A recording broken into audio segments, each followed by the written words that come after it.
Hello everyone, welcome to PW and IIT JAM and CSIR NET channel. Myself Aastha और आज हम लेके आए हैं आप लोग सभी लोगों के लिए एफएसएस से आई हुई एक अभी नोटिस आउट हुआ है for job of food analyst, जो कि हमारे केमिस्ट्री फील्ड में बहुत ही बड़ी जॉब है और बहुत रेप्यूटेड जॉब है। काफ़ी अच्छी सैलरी इसमें रहने वाली है। आज हम इस वीडियो में सभी चर्चा करेंगे कि भाई कब हमारी ये जो एप्लीकेशन फॉर्म है, कब इसकी स्टार्टिंग थी और कब इसका एंड डेट है। इसके अलावा जो मेन हमारी एजुकेशनल क्वालिफिकेशन होती है कि कौन कौन स्टूडेंट्स हैं जो इसमें अप्लाई कर सकते हैं, वो हमें देखनी है। ठीक है, तो बिना किसी देरी के हम चलते हैं अपने इधर जो ऑफिशियल वेबसाइट है एफएसएसएआई की। उन्होंने ये नोटिस निकाला है जिसमें आप देख सकते हो कि जो एग्जामिनेशन प्लान है, जनरल इंस्ट्रक्शन, जो हमारी फूड एनालिस्ट की जो वैकेंसीज हैं उनके लिए इन्होंने नोटिफिकेशन निकाल दिया है।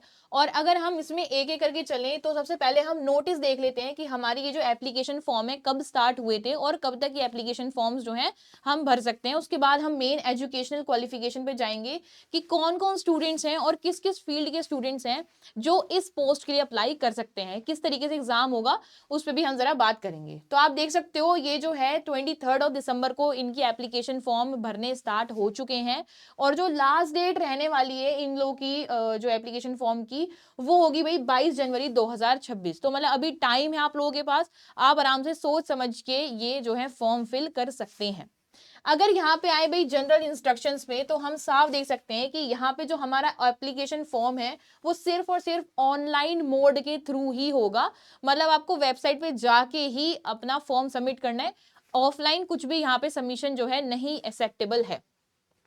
बाकी तो जैसे आप हर किसी फॉर्म में भरते हैं अपने नेम और डिटेल्स आपको एकदम सोच समझ के, मतलब सोच समझ के इन द सेंस सही सही भरनी है, कुछ गलती मत करना जब आप फॉर्म भर रहे हैं। First name, middle name, last name, इस तरीके से। इसके अलावा अगर आपका नाम चेंज हुआ है शादी के बाद तो आपको मैरिज सर्टिफिकेट वगैरह जो है देना पड़ेगा, यहाँ पे अपलोड करना पड़ेगा। इसके बाद मेन जो हमारे पास जो मेन चीज है वो है भाई अपनी एलिजिबिलिटी क्राइटेरिया। इस पोस्ट के लिए एक मेन एलिजिबिलिटी क्राइटेरिया ये है कि ये मांग रहे हैं 3 साल का एक्सपीरियंस।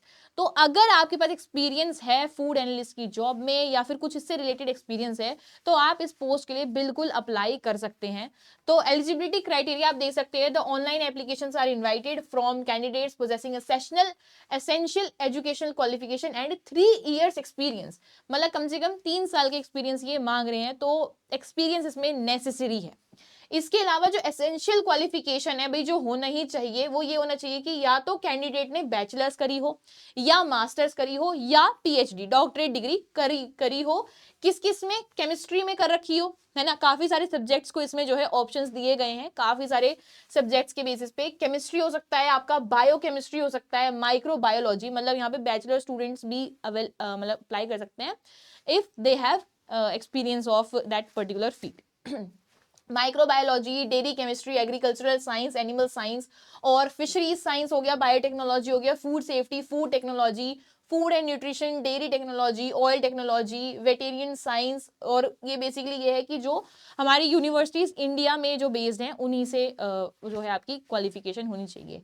तो देखो कितने सारे सब्जेक्ट्स हैं, अपना केमिस्ट्री भी है, बायोटेक्नोलॉजी भी है और इसके अलावा भी और सब्जेक्ट्स हैं जो इस पोस्ट के लिए अप्लाई कर सकते हैं। और अगर बात करी जाए भी एसेंशियल एक्सपीरियंस जो इन्होंने कहा है, the candidate should possess not less than 3 years experience, ये भी एसेंशियल क्राइटेरिया है। तो वो स्टूडेंट्स जिनके पास एक्सपीरियंस नहीं है वो अनफॉर्चुनेटली इस पोस्ट के लिए अप्लाई नहीं कर सकते। लेकिन वो स्टूडेंट्स जिनके पास एक्सपीरियंस है, 3 साल के एक्सपीरियंस है इस फील्ड में, वो इस पोस्ट के लिए जरूर अप्लाई कीजिए। ये एक बहुत अच्छी जो है हमारे पास अपॉर्चुनिटी है ना। एज लिमिट कोई अपने इन्होंने अपर एज लिमिट नहीं बताई है ना। फिर अगर हम और बात करें भाई एजुकेशनल क्वालिफिकेशन और एक्सपीरियंस में, इन्होंने साफ बोला है कि आपको कोई भी रिलैक्सेशन नहीं मिलेगा एजुकेशनल क्वालिफिकेशन के बेसिस पे, या उस पर कोई भी रिलैक्सेशन नहीं मिलेगा। इसके अलावा ये सब जो है डॉक्यूमेंट्स है, ये तो आप देख भी सकते हैं खुद से। बस इसमें जो मेन हमें ध्यान रखना है वो ये ध्यान रखना है कि हमारी ये जो, अगर आपकी इस फील्ड में मतलब जो हमने सब्जेक्ट्स बताए आपको, बैचलर्स है, मास्टर्स है या पीएचडी भी है, तो वो आप लोग अप्लाई कर सकते हैं। बस यहाँ पे एक्सपीरियंस होना थोड़ा सा जरूरी है, 3 साल का मिनिमम। ठीक है। अगर बात करें भाई एग्जामिनेशन, अच्छा इससे पहले एक और चीज है, candidates are required to select the applicable discipline. आपको अपना जो मेन, मतलब भाई आप केमिस्ट्री के केमिकल के लिए भर रहे हैं, बायोलॉजिकल के लिए भर रहे हैं, है ना। तो जो भी आप डिसिप्लिन सेलेक्ट कर रहे जो भी आप डिसिप्लिन में अप्लाई करना चाह रहे हो, है ना, उसको आपको सेलेक्ट करना पड़ेगा जब आप एप्लीकेशन फॉर्म भरेंगे तभी के तभी। बात करी जाए यहाँ पे कंप्यूटर बेस्ड अपना मतलब ऑनलाइन टेस्ट होने वाला है ये, है ना, और इसकी एग्जामिनेशन फी थोड़ी सी मतलब महंगी एक्सपेंसिव है, थोड़ी 2500 रुपये है। तो सिर्फ वही मतलब ऐसे नहीं कि कोई भी इसमें अप्लाई कर सकता है, तो वही स्टूडेंट्स या फिर जो लोगों के पास एक्सपीरियंस है वही इसमें अप्लाई करें, क्योंकि एग्जामिनेशन फी भी इसकी काफ़ी मतलब अच्छी है, plus GST, computer based test होगा। और एक और चीज़ है, क्योंकि जब आप इस टेस्ट को क्वालिफाई कर लोगे, जो अपना सीबीटी बेस्ड टेस्ट है, अगर आप ये क्वालिफाई कर लेते हो तो आपको एक प्रैक्टिकल एग्जाम भी देना पड़ेगा, जो कि 5,000 रुपये उसकी फीस है। बस यहाँ पे एक रिलैक्सेशन इन्होंने दिया है कि अगर आपने एग्जाम, एक जूनियर एनालिस्ट का अगर आपने एग्जाम क्वालिफाई कर रखा है पहले से ही, तो आपको ये नहीं देना पड़ेगा, आपको ये जो है नहीं देना, आप सीधा प्रैक्टिकल एग्जामिनेशन में जा सकते हैं। ठीक है, ये लोग आपको, पर वो क्लियर होना चाहिए, आपको जो जूनियर एनालिस्ट का जो एग्जाम होता है वो आपका क्लियर होना चाहिए, तभी आप ये वाला जो है सीबीटी स्किप कर सकते हैं और डायरेक्टली प्रैक्टिकल एग्जाम में जा सकते हैं। ठीक है, इसके बाद एग्जामिनेशन सेंटर्स की अगर हम बात करें तो बहुत सारे ऑप्शंस आपको दिए जाएंगे। हाँ, ये रही वो बात है भाई, अगर आपने प्री क्वालिफाइड जूनियर एनालिस्ट कर रखा है तो फिर आप directly appear for practical examination के लिए आप एप्लीकेबल होगे, उसका वो लोग प्रूफ मांगेंगे भी। अगर आपने ये सेलेक्ट करा है एप्लीकेशन फॉर्म में अपनी कि हमने ये क्लियर कर रखा है, तो आपसे वो प्रूफ जरूर मांगेंगे।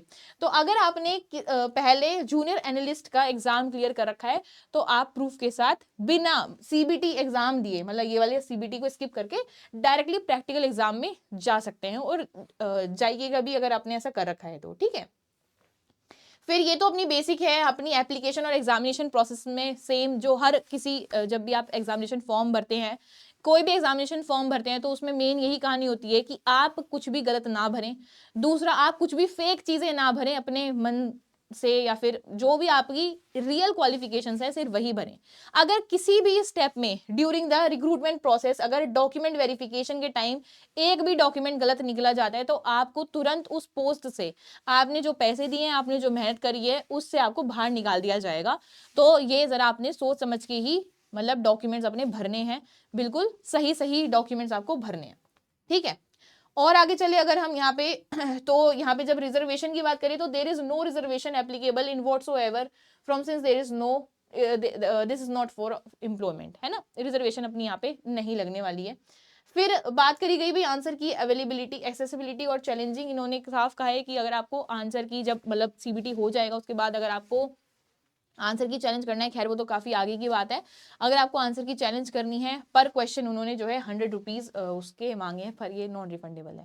खैर ये तो आपकी बात की बात है, आपको जो मेन ध्यान रखना है वो ये ध्यान रखना है भाई हम अपने डॉक्यूमेंट सही अपलोड करें। अगर हम इस कैटेगरी में लाई कर रहे हैं कि भाई हमारा जो क्वालिफिकेशन है, जो हमारी एसेंशियल क्वालिफिकेशंस और एक्सपीरियंस है वो मैच कर रहे हैं इस पोस्ट के रिगार्डिंग, तो आपको डॉक्यूमेंट्स अपने नेम्स और जब आप एप्लीकेशन फॉर्म सबमिट कर रहे हो तो उसको सही से भरना है ना। और ये भी ध्यान रखो अगर आपने जूनियर एनालिस्ट एग्जाम क्लियर कर रखा है तो आप इस सीबीटी एग्जाम को स्किप कर सकते हो, डायरेक्टली प्रैक्टिकल एग्जाम में बैठ सकते हो, है ना।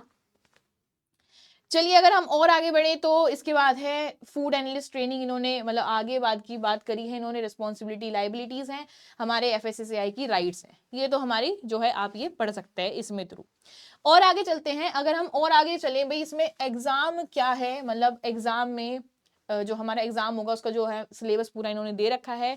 पर्टिकुलरली देखो जैसे कि हमारे पास अगर हम बात करते हैं फूड केमिस्ट्री की, फूड केमिस्ट्री में हम कह सकते हैं कि भाई जो आपका एग्जाम है ये वाला केमिकल जो है मेन रखेगा इधर, और बायोलॉजी में कुछ भी नहीं आने वाला। ये तो हम अपना इसमें आप देखो क्वेश्चन नंबर अपने केमिकल में ही रहने वाले हैं, हमारे बायोलॉजिकल में नहीं रहेंगे। तो आप ये सोच समझ के ही मतलब सही सही चूज करना आपकी जो फील्ड है उसी के अकॉर्डिंग, है ना। वहीं अगर आप बायोलॉजी की बात करोगे तो उसमें केमिस्ट्री नहीं आएगा, बायोलॉजी आएगा, सिंपल है ना।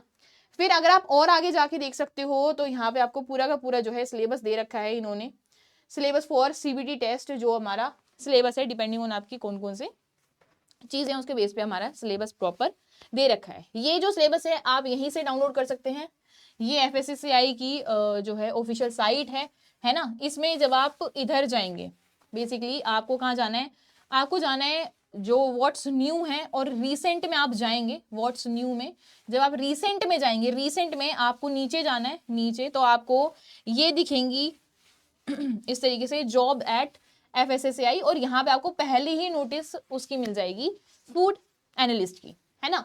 और आगे चले भाई, हमारे जो टेंटेटिव शेड्यूल है, मतलब अगर आपने पूरी प्लानिंग कर ली है और आप इस क्वालिफिकेशन में लाई कर रहे हैं, तो क्या क्या डेट्स रहने वाली है जो थोड़ी इंपॉर्टेंट है आप लोगों के लिए।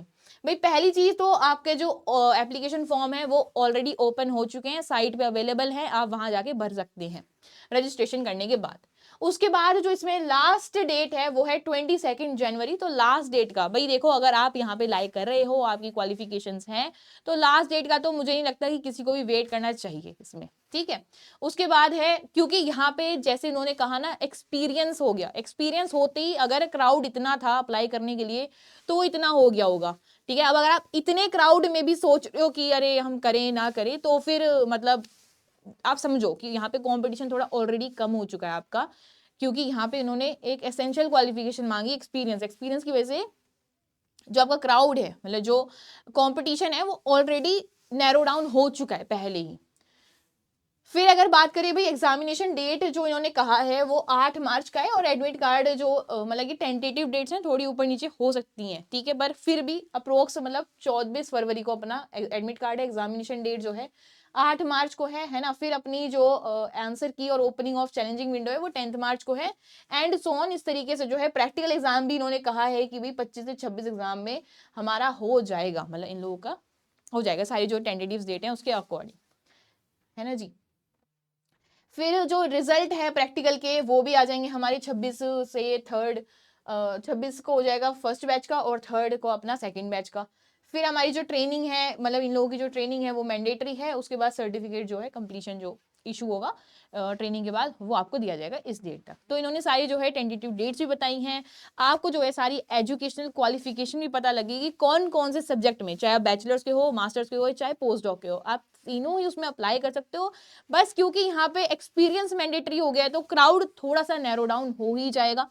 और उसके अलावा यहाँ पे आप देख सकते हो थोड़ी सी फीस जो है मतलब कंपेयर टू ऑल अदर जो हमारे एप्लीकेशन फॉर्म्स होते हैं और जॉब्स के लिए, उसके कंपेरेटिवली थोड़ी सी हाई रखी गई है। तो इसलिए भी आप कह सकते हो भाई यहाँ पे भी अपना मतलब जो ऑलरेडी नैरो था ना, वो भी थोड़ा और सोचेंगे लोग कि करें या ना करें, तो उसका भी और नैरो हो जाएगा। तो आपको बिल्कुल वेट नहीं करना, है ना। अगर आप इसमें लाइक कर रहे हो तो बहुत अच्छी अपॉर्चुनिटी है ना। ऑलरेडी कॉम्पिटिशन कम है ड्यू टू एक्सपीरियंस, है ना।